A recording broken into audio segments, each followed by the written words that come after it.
I sit on a council of 13 people that take orders only from the Rothschild Tribunal in London, which they claim they take their orders directly from Lucifer. I was the manager of Zodiac Productions, which Zodiac Productions, its name's been changed since then. I'm not even sure what they call it now, but it's the largest music conglomerate in the world. It owns RCA Records, Columbia Records, Motown Records, owns almost all the concert booking agencies in the United States. And that's not even the name of the company that owns it. The name of the company that owns it is Brenner Enterprises, and Brenner Enterprises is owned by Chase Manhattan. Chase Manhattan's owned by Standard Oil, and Standard Oil is owned by the Lords of London. You can track it on back. You kind of get the idea after a while. But I was the managing president of Zodiac Productions. It was one of my jobs as being one of these 13 people. Thus, I got to know many of the people who produce music and sing the music and play the music that you play. Now, one of the closest friends that I got during that time that I obtained was a man named David Crosby. Crosby, Still, Nash & Young. And I saw David the day before Christmas last year, talked with him. I got him away from this witch that he had with him. He told her to go shopping. We were in West Hollywood, and I was witnessing around to people I knew. We went off in this store, and we started talking. I said, David, I'd like to ask you a couple questions. I said, I already know the answers, but I've been gone for 5 years. I'd like to know if certain things are still the way they were when I left. I said, now I'll have to explain some of this when I'm done, because you're not going to understand it all unless you know something about music. I said, do they still take the master to the temple room? Dave said, yeah. I said, do they still have the coven conjure demons into the master? He said, of course. I said, now, I got to know something. What's the main reason for rock music? He said, come on, Lance, you know what the reason is. I said, please, David, I don't want to guess. Tell me what the main reason is. He says, the same as when you were in, so that we can play spells on people that we couldn't cast spells upon. I'll explain what that means in a minute. I said, okay, one last thing. I've been hearing that you must be an initiated witch now to get a record contract. He said, that's right. He says, many of us that weren't total witches have to be witches now in order to produce music. I said, thank you.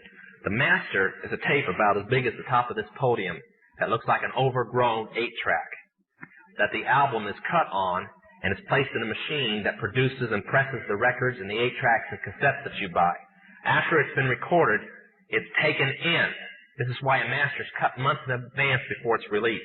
On the full moon, it's taken in to a temple room about the size of this auditorium that is in every one of the major music companies, behind locked doors up in the executive offices. And it's placed on an altar sitting in the north of the room, and a pentagram engraved in the floor. And 13 hand-chosen witches and wizards and a coven come in and conjure a principality or a power up, usually Regia or something like that, and order him to tell the demons under him to follow every record and every tape coming off of that master. As I tell many Christian parents, you can go home and count your kids' records, probably yours too, and count how many demons at least are there. If that's too hard for you to believe, I'm sorry. That's why they do it. Now listen to me. This is why rock music's addicting. Have you ever seen kids that got rid of their music? They go around like this. They can't wait to find a rock station somewhere, and they sneak off just like getting a cigarette or a fix, because it's addicting. That's why they can't give it up. The rest of the conversation was this. You can't cast a spell on a Christian, but you can get a Christian to cast a spell on themselves. If you give the permission for the spell to work, being a Christian won't block it. And rock music is not just a song. It is supernatural music that which is carefully designed by their spirit guides or familiar spirits in the form of spells. Now, although the devil's music's power is the music and God's music is the words, much of the songs are written in what we call witch language. To give you kind of an idea, many of you talk on a CB, unless you know what a smoky is, and a 10-4, and a front door and back door and rocking chair and these type of things, you don't know what you're talking about. Same with witches. When you're in the first and second level, you have to learn over 2,000 words that said by anybody else means something totally different than when you say them. Elton John has said he's never written a song or sung a song that wasn't in witch language. And I want to show you something. See how many kids in here will be honest, and adults. How many remember and have heard at least several times a song called Hotel California? Somebody tell me what it meant. Quickly, somebody tell me what it meant. Huh? That's pretty close. But from the words, what did it mean? Well, that's more of a guess. See, most people can't tell you. That's why when people do drugs and they listen to songs in which language, they get some of the meaning. But most of the time, they can't tell you. Stop and think how many songs are out there that you really like, and you don't have any idea what the person was talking about. Beyond the Yellow Brick Road? How about The Destroyer by Kiss? Can anybody tell me what it's about? Kiss said in it, kids, kill your parents. They're talking about Helter Skelter. Beatles sung Helter Skelter in which language? Nobody knew what it meant. Manson did because he belongs to the process. Helter Skelter is a several thousand-year-old word.